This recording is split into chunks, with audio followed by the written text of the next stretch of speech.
Okay, Dave, so this is what I'm going to do. We're going to take the very first clip that you sent me, as that's pretty indicative of how you jump overall right now. It's not bad in any way, shape, or form, but I think we can make it a lot better with just some really simple tweaks. First things first, let's set up some terminology. We talk about three-step approaches, but all we're going to talk about is the very first one, that's the left, the one that we are going to launch off of into your last two steps, which is the jump phase. So loading into the jump phase is what we're going to talk about today.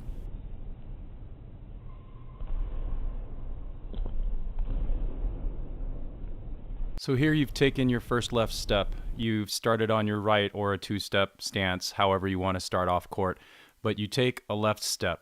I would like to see that step go out a little farther, maybe 6 inches, maybe 8 inches, maybe more. The idea here is to get that right hip flexor to extend more so that it'll contract harder as you launch off of that left step into the jump phase, or the last two steps of your full approach.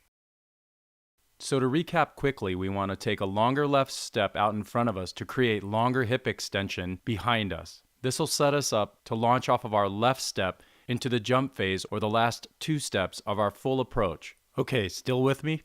Now, when both of those hip flexors contract, that is right hip flexor and then left, we want to get those heels, or the heel strike, way out in front of us. This is going to be the last heel strike before you leave the ground. The farther out in front of you that you place the heel strike, the more energy that you can apply vertically versus horizontally, as you spoke to me on the phone about leaning forwards and jumping forwards. That's a broad jump. Now we're taking the last two steps long and way out in front of us. That'll help keep our spine straight.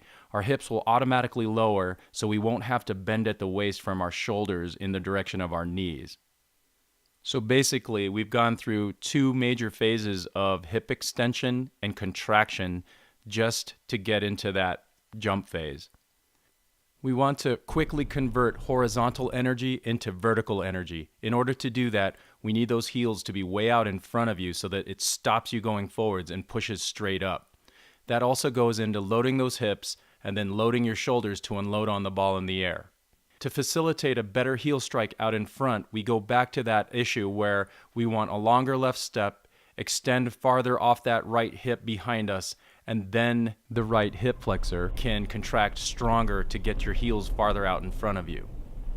So in other words, we're using the hip flexors more elastically than we typically do on a daily basis.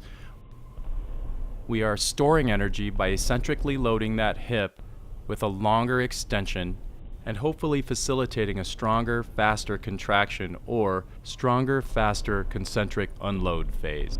One of the things that we have yet to discuss, Dave, is how when you hit the heel toe phase or the jump phase or the unloading phase, it becomes a sinusoidal function where energy goes from your toes as you're leaving the ground into your knees, into your hips, your shoulders going back, your chest being out, and you basically chest up in the air looking at the ball, and then the sine wave is finished as you go over the top of the ball and crunch at your core to finish the shot.